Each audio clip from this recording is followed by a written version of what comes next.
Thinking about building your first model railroad, but not sure what size to start with? In this video, I'm going to break down the best starting sizes for HO, N, and O scale.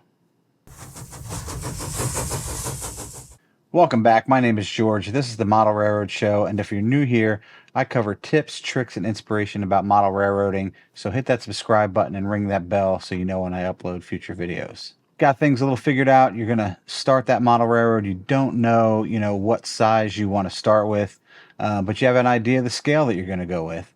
And the first scale we're going to talk about is HO. HO scale, classic scale, excellent blend of detail and size. The classic HO layout is really the 4x8 sheet of plywood. 4x8 sheet of plywood has been the HO standard. It's what I started. It was my first layout as a kid, was a 4x8 foot sheet of plywood. Allows you to have a loop of track if that's what you're into. You want to see trains run a circle. It also allows for a couple of sidings, and it might allow for even more than you think. There's lots of track plans out there, and I've picked a couple of track plans here. For HO, one of my favorite, the Turtle Creek. And you see here on the screen, the Turtle Creek is an awesome, awesome track plan. Just a classic for model railroader. I mean, probably almost 20 years ago, they published this track plan. Got excellent industries. But the big thing is you have a 4x8 sheet foot of plywood here, and you've got enough to run a loop. You've got enough industries to switch. And most importantly, especially for this type of layout, you've got connections to the outside world. You've got a Pennsylvania Railroad interchange, this other branch that could go off to the mine, and then you've got a third track here that can run off to in a whole nother direction should you decide to expand that way. Great starter track plan. It's got a great blend of scenery. It's got a mountain, a tunnel, it's water, it's got bridges, everything you'd want for a starter layout. And I think it's a good choice. And the important thing is here, you're starting with a track plan. You're not trying to reinvent the wheel. And this is a successful track plan. I mean, this has got a lot of action going on. And for HO, relatively small space. Next scale, as you know, got behind me here, N scale. I'm an N scaler. N scaler for now. Really, I'm a model railroader because I love it all. But N scale, you could go as small as like a 2x4 foot piece of plywood, a little 2x4 piece of plywood. You could do that if you want to have a circle. One of the coolest things about N scale is you can, if you have one laying around, I had doors laying around the house, or you could just go to Home Depot and pick one up as a hollow core door. Hollow core doors are excellent for N scale. They're a great flat surface. You can put some foam on top and start building your N scale empire right there. You can then place them on top of a folding table. They don't need fixed legs. If you had a folding table, you could place it on top of a folding table. You could place it on top of the dining room table if you're in an apartment. This gives you a lot of options. Plus, you could build an N-scale railroad to where you could pack that up and you could actually tuck that door into a closet, especially if you did something like maybe like an 80-inch door. But I prefer the 36-inch width variety because that gives you plenty of room to have those nice broader curves. It will not give you a problem running steam or passenger equipment. You can have a nice curve on a 36-inch door, and you can see that on my layout back here. So for N scale, the track plan that I'm offering up here is the Red Oak. Up on the screen, the Red Oak, a very cool layout. This was not the last project N scale railroad done by Model Railroad, but the one before that. And again, on a hollow core door, why is this a good track plan? It's got staging. It's got industries to switch. So you can run, the staging gives you so many options for operations here. Plus, it's got the basic oval where you could just run in a circle if you want, if that's what you're into. But it also has a lot of other scenery elements that will help you expand your layout building skills, such as incorporating a backdrop here. It's got a couple of bridges. It's got an underpass.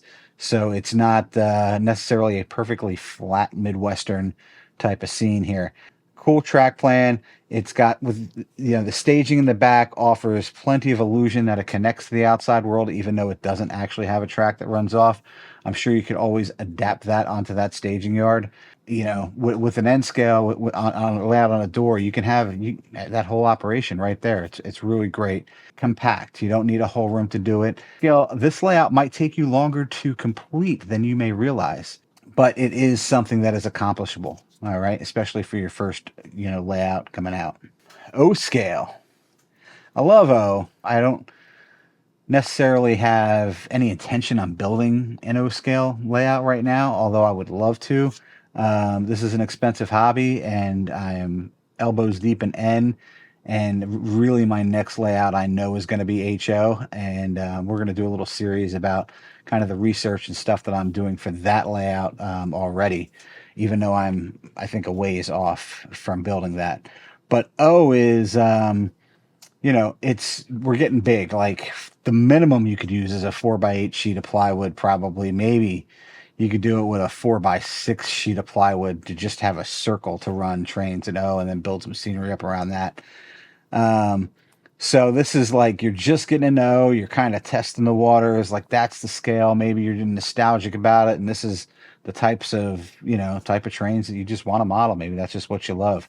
There are some really great trains in this scale, really, really great offerings out there from, a lot of different companies, Atlas, MTH. But for O, thinking about starting out and thinking about having that space and doing something that is going to be enjoyable. Because I always like to think about when you're planning a layout, especially when you're planning an early layout in your beginning, what can you, is that expandable? Can you then incorporate that layout into something larger as you grow in the hobby?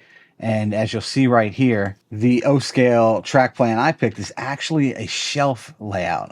Wingate, Indiana. This is definitely something manageable, 30 inches deep. This one is about 16 feet long, but if you had a wall in the bedroom and you had some bookshelves underneath, this could be the perfect layout for you just getting into O. And it's a lot more than just running, those trains on a 4x8 or a 4x6 circle, especially for O scale.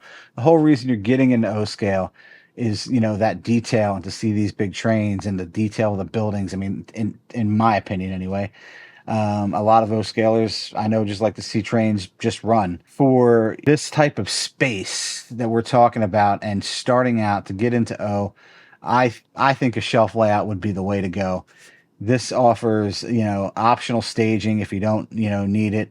The cool thing about this plan is you can actually, it doesn't have to be the full 16 feet long. You can actually cut it short right around 13 feet. You don't have to have that full 16 feet there. You can always, maybe expand it, or maybe you got to bend it around the corner. But very cool. It's got some simple industries. It's a little bit of a switching puzzle going on there. You've got a lot of different modeling skills in this. You've got the grade crossings. You got 2 grade crossings. It's set up really for operation. You got a nice depot. You've got a spot for some off-spot cars. It has a lot of elements, especially for O in this small space. So again, that's my choice here. If I was going O and I was just getting going, I would probably build a shelf layout. But remember, it's your railroad. Do what you want. Have at it. That's what the hobby's about. My biggest tip, though, is start small enough that you can finish it. Don't come down here and try and build this massive, crazy basement layout. I mean, it's a lot to swallow at first. And the nice thing about starting out on some of these smaller layouts is it gives you time to hone your skills, to understand what wiring is, how it works, get some basic scenery skills under your belt, maybe know what scenery products you like working with versus don't like working with. Or getting into using things like real scenery and real dirt or rocks or that type of thing. Small layouts give you time to kind of hone your skills, and then you can transfer that stuff to a bigger layout. All right, so you don't have to do a lot of problem solving on your big layouts. Like I said, start small, don't get overwhelmed, and you can always expand it. All right. You can always take what you've done and incorporate it into a larger layout if you planned it right.